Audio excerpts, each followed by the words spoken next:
ওকে, প্রিয় শিক্ষার্থীবৃন্দ, আমরা আমাদের লাইভ ক্লাসে পূর্ব নির্ধারিত শিডিউল ক্লাসে চলে এসেছি। আমরা এতদিন পর্যন্ত নবম এবং দশম শ্রেণীর দুটো ক্লাসে 5.1 অধ্যায়ের অঙ্কগুলো করেছিলাম। আজকে আমরা দু একটা সৃজনশীল প্রশ্ন নিয়ে আলোচনা করি। আমি আমার বোর্ডে আগে একটি অঙ্ক লিখে রেখেছি, একটি সৃজনশীল অঙ্ক লিখে রেখেছি। অঙ্কটি আমরা একটু পড়ে নিচ্ছি। 120টি 25 পয়সার মুদ্রা ও 10 পয়সার মুদ্রা একত্রে 24 টাকা হলো। তাহলে কি দেখা যাচ্ছে যে 120টি 25 পয়সার মুদ্রা ও 10 পয়সার মুদ্রা একত্রে হচ্ছে 24 টাকা। আমার তিনটি প্রশ্ন রয়েছে এখানে। ক প্রশ্ন হচ্ছে একটি মাত্র চলক ব্যবহার করে 25 পয়সা ও 10 পয়সার মুদ্রার সংখ্যা লিখো। তাহলে ঠিক আছে, দেখি অঙ্কটা আমরা কিভাবে শুরু করতে পারি।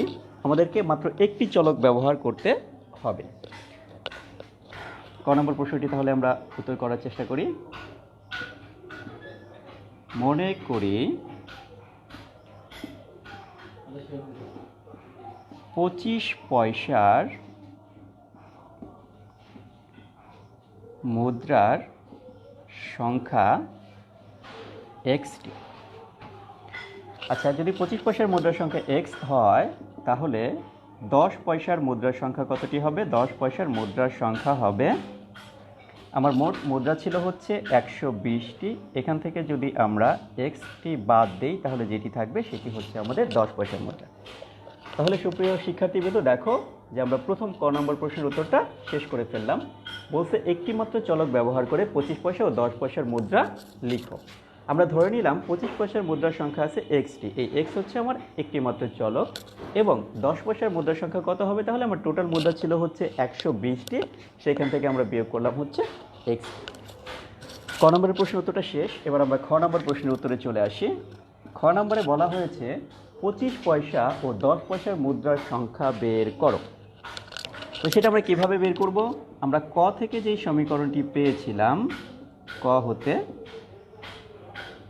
দেখো যে 25 পয়সার মুদ্রা আছে হচ্ছে 10টা, আর 10 পয়সার মুদ্রা আছে 120টি। সেটা আমরা লিখে নিতে পারি এখানে। এবং অর্থাৎ 25 পয়সার মুদ্রা এক্সটি, 10 পয়সার মুদ্রা 120 মাইনাস এক্স। ওকে, এটা হচ্ছে কতে আমাদের ছিল। এখন খতে আমাদের এক্সট্রা কী করতে হবে? আমাদের দেখতে হবে টোটাল 25 পয়সা এবং 10 পয়সার মুদ্রা মিলিয়ে হয়েছে 120টি, এবং এগুলো মিলিয়ে টাকার সংখ্যা হচ্ছে 2400। তাহলে দেখি 25 পয়সার মুদ্রা যদি এক্সটি হয় আর 10 পয়সার মুদ্রা যদি এতগুলো হয়, তাহলে মোট টাকার পরিমাণ কত হবে? 25 পয়সার মুদ্রার সাথে যদি আমরা 25 দ্বারা গুণ করি এবং 10 পয়সার মুদ্রার সাথে যদি 10 দ্বারা গুণ করি, তাহলে টোটাল আমরা টাকাটা পেয়ে যাব। আর টোটাল টাকা সমান মানে হচ্ছে 24 টাকা। তো আমরা জানি প্রথমে 24 টাকাটাকে আমরা পয়সা করে ফেলব, কারণ যেহেতু আমাদের টোটাল গণিতটি পয়সায় করতে হবে, আমরা পয়সায় করে ফেলব। আমরা জানি 1 টাকা সমান 100 পয়সা। সুতরাং এখানে আমাদের রয়েছে 24 টাকা সমান হবে হচ্ছে 24 ইন্টু 100 ইকুয়ালস 2400 এত পয়সা। আমরা টোটালটা একই ধরনের নিয়ে আসলাম, পয়সায় নিয়ে আসলাম। এখন আমরা যেটা করব সেটা হচ্ছে এই সমীকরণটা দিয়ে একটা সমীকরণ গঠন করব, এবং সেই সমীকরণটির সমাধান আমরা করে ফেলব। এবার আমরা লিখব প্রশ্ন মতে আমার এক্সটি ছিল হচ্ছে 25 পয়সার মুদ্রা। 25 পয়সার মুদ্রার সাথে আমি 25 দ্বারা গুণ করলাম। এর সাথে যদি আমরা যোগ করি 10 পয়সার মুদ্রা, 10 পয়সার মুদ্রা ছিল 120 মাইনাস এক্স, এর সাথে আমরা 10 দ্বারা গুণ করলাম। টোটাল কত টাকা হবে? 2400 পয়সা হবে। নিচেটুকু আমরা মুছে দিচ্ছি। এবার আমরা সমীকরণটার সমাধান করার চেষ্টা করি। 25x প্লাস 10 দ্বারা যদি গুণ করি 1200 মাইনাস 10x সমান হবে 2400 এত পয়সা। ওকে, এখানে আমরা তাহলে কি করতে পারি, এখানে আছে 25x, এখানে আছে 10x, এটাকে যদি আমরা বিয়োগ করি তাহলে পাবো হচ্ছে 15x ইকুয়ালস 2400। এই 1200টা এখানে বিয়োগ হবে। ওকে, এক্সটা যদি আমরা বাম পাশে রাখি 15x সমান এখানে থাকবে 1200। এইবার আমরা এক্সটা বাম পাশে রাখলে কি হবে 1200। 15টাকে যদি আমরা নিচে নিয়ে আসি, এটাকে কাটাকাটি করে দিই, 1560 আর 15 120। সুতরাং এক্স সমান আসবে হচ্ছে 80। তো শিক্ষার্থীবৃন্দ, আমরা আসলে এক্সটাকে কি ধরেছিলাম, এক্সটাকে ধরেছিলাম হচ্ছে 25 পয়সার মুদ্রার সংখ্যা। তাহলে আমরা বলতে পারবো অর্থাৎ 25 পয়সার মুদ্রার সংখ্যা কতটি? 25 পয়সার মুদ্রার সংখ্যা হচ্ছে 80টি। ওকে, তাহলে 25 পয়সার মুদ্রা যদি 80টি হয়, এখন আমরা খুব সহজেই সুতরাং 10 পয়সার মুদ্রার সংখ্যা বের করতে পারবো। মুদ্রার সংখ্যা, আমার টোটাল মুদ্রার সংখ্যা ছিল 120, সেখান থেকে যদি আমরা 80টি বিয়োগ করি তাহলে আমরা পাবো হচ্ছে 40টি।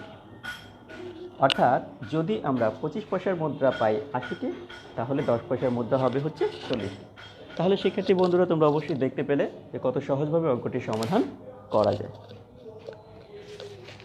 তোমরা সবাই খাতা কলম নিয়ে বসে এই অঙ্কগুলো শেষ করো এবং সেগুলোর ছবি তুলে আমাদেরকে পাঠিয়ে দাও। আমরা পরবর্তী অঙ্কটায় চলে যাচ্ছি। শিক্ষার্থী বন্ধুরা, আমরা দেখতে পেলাম যে এই সৃজনশীল অঙ্কর ক এবং খ অংশটা অনেক সহজ ছিল। এবার গ নম্বর অঙ্কটায় আমরা চলে আসব। এখানে বলা হয়েছে যদি মোট 27 টাকা হতো তবে কোন প্রকারের মুদ্রার সংখ্যা কত হতো। আচ্ছা, অর্থাৎ আমরা আগের মতো যদি এইখান থেকে 25 পয়সার মুদ্রা এবং 10 পয়সার মুদ্রার সংখ্যা বের করতে চাই, তাহলে আগের মতো আমরা একটা সমীকরণ গঠন করব। সেখান থেকে শুধু একটা পার্থক্য হবে, এখানে মোট একত্রে ছিল হচ্ছে 24 টাকা, এখানে হচ্ছে 27 টাকা। তাহলে আমরা আগের মতো করার চেষ্টা করি। আমরা ধরেই বা মনে করি 25 পয়সার মুদ্রার সংখ্যা xটি, এবং এখানে আমরা সুতরাং ইউজ করতে পারি 10 পয়সার মুদ্রার সংখ্যা কতটি হবে, সেম 120 মাইনাস এক্স। এখন যেহেতু 27 টাকা আছে, টাকাটাকে আমরা পয়সা বানিয়ে ফেলব। আমরা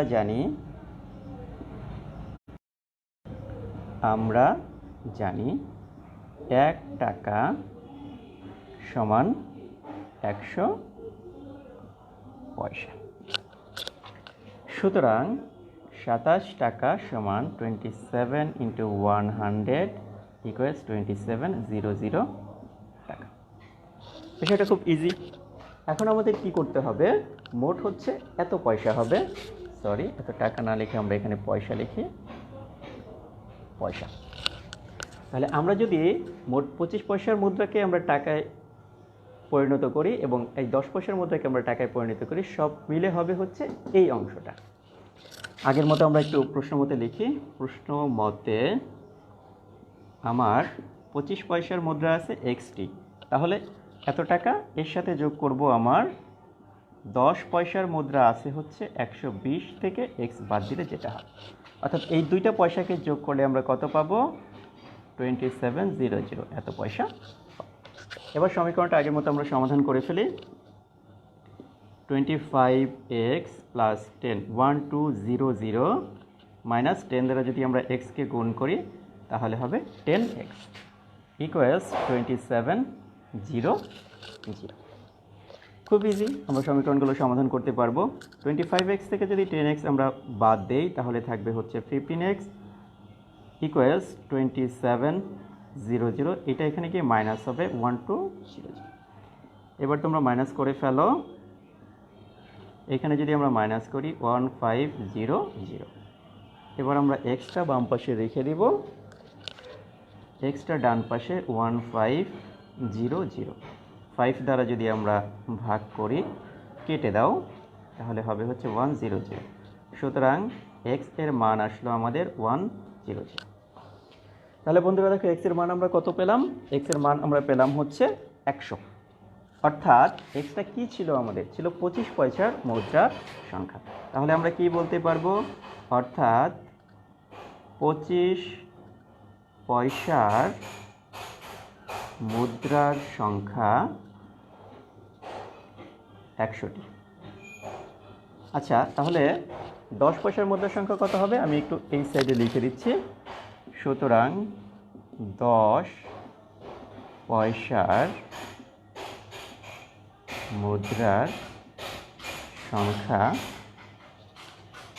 নিচে লিখে দিচ্ছি। আমার ছিল হচ্ছে টোটাল 120, এখান থেকে 25 পয়সার মুদ্রা আমরা যদি বাদ দেই এতটি সমান 20।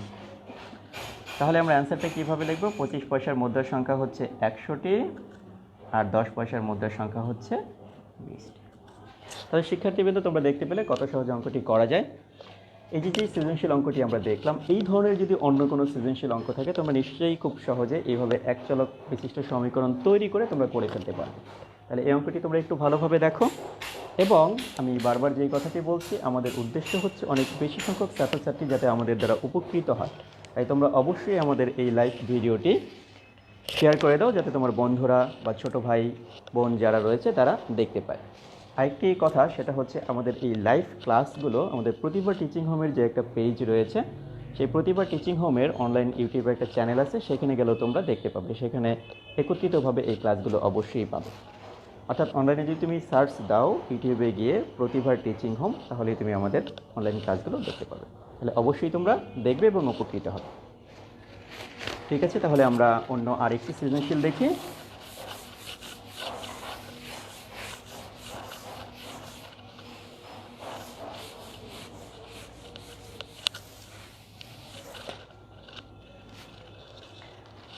এই সৃজনশীল অঙ্কটি তোমাদের বইয়ের সর্বশেষ নাম্বার যে অঙ্কটি আছে, সেই অঙ্কটি আমি এখানে তুলে দিচ্ছি।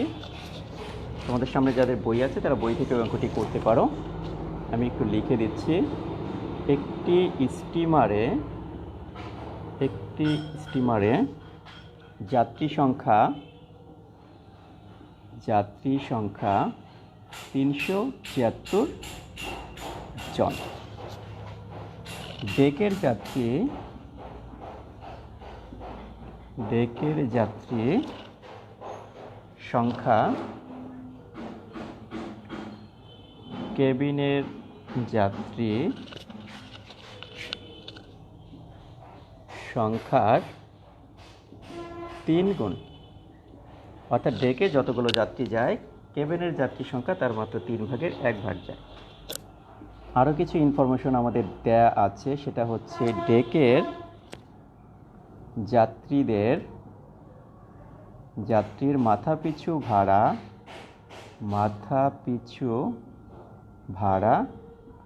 60 টাকা। আচ্ছা, ডেকের যাত্রীর মাথাপিছু ভাড়া হচ্ছে 60 টাকা এবং মোট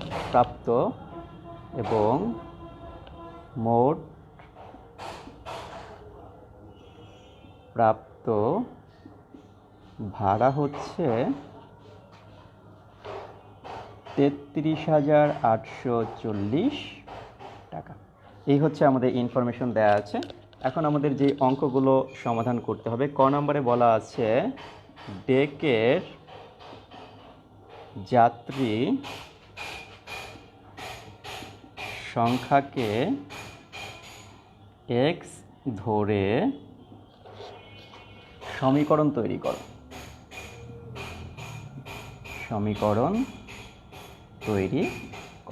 এটা হচ্ছে আমাদের ক নম্বর অঙ্ক।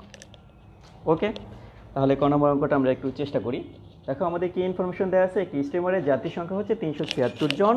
ডেকের যাত্রী কেবিনের যাত্রীর সংখ্যার 3 গুণ। ডেকের যাত্রীর মাথাপিছু ভাড়া যদি 60 টাকা এবং মোট ভাড়া প্রাপ্তি হচ্ছে 33,840 টাকা। এখন আমাদের ডেকের যাত্রী সংখ্যাকে এক ধরনের সমীকরণ গঠন করতে হবে। আমরা একটু সমাধানটা করি। সমাধান মনে করি, যেহেতু ডেকের যাত্রী সংখ্যাকে আমাদের এক্স ধরতে বলেছে, আমরা ডেকের যাত্রী সংখ্যাকে এক্স ধরি। ডেকের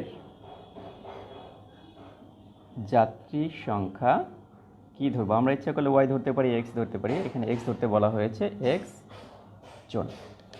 তাহলে কেবিনের যাত্রী কত হবে? কেবিনের যাত্রীর সংখ্যা হবে হচ্ছে এক্স এর 3/1 এতজন। তাহলে সমীকরণটা আসলে কি হবে? প্রশ্ন মতে দেখো আমার মোট যাত্রী সংখ্যা কত? 376 জন। 376 এটা সমান হবে কি? আমার ডেকের যাত্রী ছিল এক্স আর কেবিনের যাত্রী হচ্ছে x/3। তাহলে সমীকরণটি গঠন হয়ে গেল। এখানে একটা সমীকরণ নাম্বার আমরা দিয়ে রাখলাম, খুব ইজি। এরপরে বলা হচ্ছে খ নাম্বার প্রশ্নের উত্তরটা। আমরা খ নাম্বার প্রশ্নটা লিখি।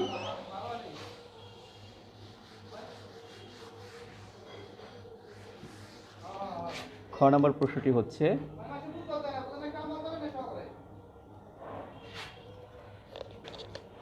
প্রশ্নটি হচ্ছে, ডেকের যাত্রী ও কেবিনের যাত্রীর সংখ্যা কত? ডেকের যাত্রী ও কেবিনের যাত্রী সংখ্যা কত? যাত্রী সংখ্যা কত? ওকে, আমি গ নম্বর অঙ্কটা আগে তুলে নেই যাতে তোমাদের বুঝতে সুবিধা হয়। কেবিনের মাথাপিছু ভাড়া কত? কেবিনের মাথাপিছু ভাড়া কত? মাথাপিছু ভাড়া কত? ওকে ফাইন, আমরা খ নম্বর অঙ্কটা করি। খ নম্বরে করতে গিয়ে আমরা কতে একটা সমীকরণ পেয়েছিলাম, সেটা আমরা তুলে নিব। সমীকরণটি ছিল এক্স প্লাস x/3 সমান হচ্ছে 376, অর্থাৎ কয়ের সমীকরণ থেকে আমরা যেটা করতে পারি। এখন সমীকরণটার সমাধানটা করে ফেলে। যদি আমরা লসাগু 3 নেই, এখানে থাকবে 3x প্লাস x সমান হচ্ছে 376। তোমরা নিশ্চয়ই ভগ্নাংশের যোগ করতে পারো। এরপরে আমরা যেটা করব সেটা হচ্ছে আমরা লিখব 4x/3 সমান হচ্ছে 376। এবার যেটা করা যাবে, 4x সমান কোণাকুণি কোণ করলে 376, এর সাথে গুণ হবে হচ্ছে আমাদের 3। এবার যদি আমরা x এর মান বের করতে চাই তাহলে আমরা লিখব 376 × 3 4। এবার আমরা একটু কাটাকাটি করি। এটাকে কাটাকাটি করলে হবে হচ্ছে 4 নং 34, 4 4 16, 3 এবং 94কে যদি আমরা গুণ করি হবে হচ্ছে 3 4 12, 2 3 27, তাহলে কত হবে? 27 2 8 এত। সুতরাং এক্স এর মান হচ্ছে আমার 282। তাহলে এক্সটা আসলে আমাদের কি ছিল? এক্সটা ছিল হচ্ছে আমাদের ডেকের যাত্রী সংখ্যা। আমরা বলতে পারি অর্থাৎ ডেকের যাত্রী সংখ্যা 282 জন। আচ্ছা, এখান থেকে আমরা কেবিনের যাত্রী সংখ্যাটা খুব সহজেই বের করতে পারবো। কেবিনের যাত্রী সংখ্যা কত হবে? মোট ছিল 376, এখান থেকে 282 যদি আমরা বিয়োগ করি তাহলে আমরা পেয়ে যাচ্ছি 49 এত। অর্থাৎ ডেকের যাত্রী সংখ্যা হচ্ছে 282 জন আর কেবিনের যাত্রী সংখ্যা হচ্ছে 94 জন। ওকে, এবার আমরা একটু দেখব কেবিনের মাথাপিছু ভাড়া কত। আমাদের দেখব হচ্ছে কেবিনের মাথাপিছু ভাড়া কত। আচ্ছা, আমরা ডেকের যাত্রী সংখ্যা পেয়ে গেছি, কেবিনের যাত্রী সংখ্যা পেয়ে গেছি।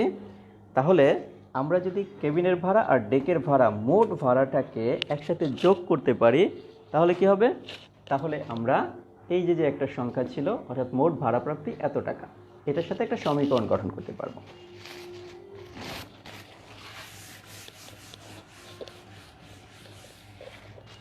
আমরা প্রথমেই লিখে নিব খ হতে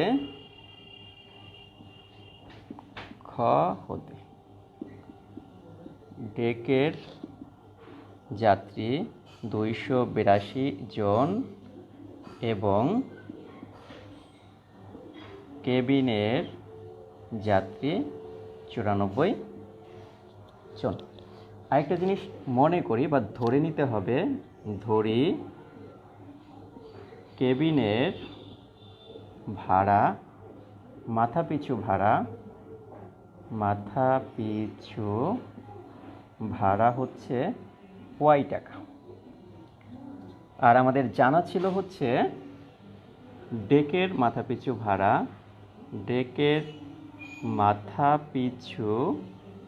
ভাড়া আমাদের জানা আছে কত টাকা, 60 টাকা। ওকে, তাহলে আমরা প্রশ্নমতে লিখে ফেলি।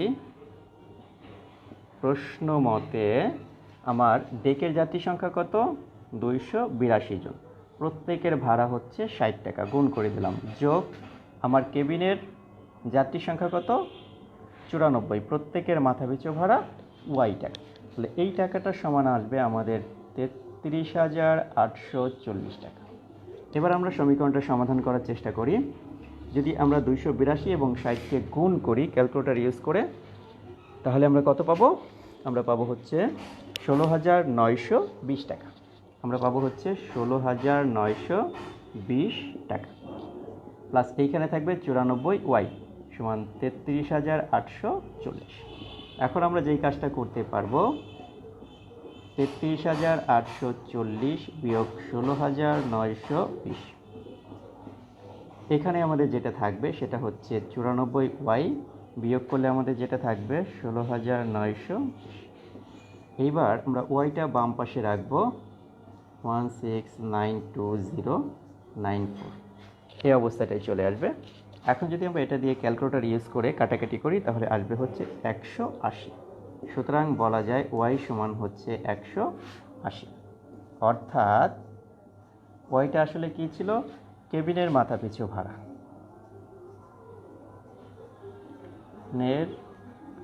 যাত্রীদের মাথা পিছু ভাড়া দেখা যাচ্ছে। আমি একটু উপরে লিখি, এখানে লিখি কেবিনের যাত্রীদের মাথাপিছু ভাড়া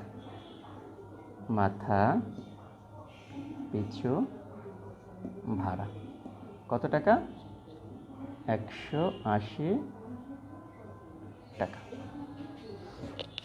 ওকে, আর ডেকের কেবিনের যাত্রী মাথাপিছু ভাড়াই আমাদের নির্ণয় করতে বলেছে। সুতরাং আমরা অ্যান্সার লিখতে পারবো হচ্ছে 180 টাকা। তাহলে সুপ্রিয় শিক্ষার্থীবৃন্দ, তোমরা দেখতে পেলে আসলে সৃজনশীল অঙ্কগুলো অনেকটাই সহজ। কারণ আমরা সিম্পল একটা অঙ্ক করতে গেলে যদি আমাদের এরকম থাকতো এবং বলা হয়তো ডেকের যাত্রী ও কেবিনের যাত্রী ভাড়া নির্ণয় করো, পুরো অঙ্কটা আমাদের নিজের মাথা থেকে করতে হতো। বাট সৃজনশীল অঙ্কতে আমাদের বলে দেওয়া হয়েছে, ডেকের প্রথমে বলে দেওয়া হয়েছে যে এক্স ধরে অঙ্কটি করতে হবে, তারপরে অঙ্কটার সমাধান করতে হবে, এরপরে দেখাচ্ছে যে কেবিনের যাত্রী মাথাপিছু ভাড়া কথা। অর্থাৎ একটা সিস্টেম থেকে একটা সিস্টেমে কীভাবে যেতে হবে ওরা আমাদের বলে দিচ্ছে। অর্থাৎ সৃজনশীল অঙ্কটা যদি আমরা একটু চেষ্টা করি, তাহলে দেখা যাচ্ছে সিম্পল অঙ্কগুলো যেতে অনেক বেশি সহজ হবে। এবং এই অঙ্কগুলো তোমরা অবশ্যই করবে। এবং লকডাউনের এই সময়টাতে যেহেতু আমাদের স্কুল কলেজ বন্ধ, তোমরা নিজেদের শরীরের প্রতি যত্ন নিবে এবং ঘরে থাকবে, এই আশাই আমরা করছি। তোমাদের ব্রেন এবং শরীর একসাথে যাতে ভালোভাবে কর্মক্ষম থাকে সেদিকে তোমরা অবশ্যই যত্ন নেবে এবং প্রতিনিয়ত তোমরা সুস্থ থাকবে, হ্যান্ড স্যানিটাইজার ইউজ করবে, সাবান পানি দিয়ে বারবার হাত ধোবে এবং অনেক বেশি বেশি গরম চা খাওয়ার চেষ্টা করবে। তবে তোমরা আজকের মতো এই পর্যন্তই। তোমরা সবাই ভালো থাকো, সুস্থ থাকো, আনন্দে থাকো এবং অনেক অনেক নিরাপদে থাকো। Best of luck.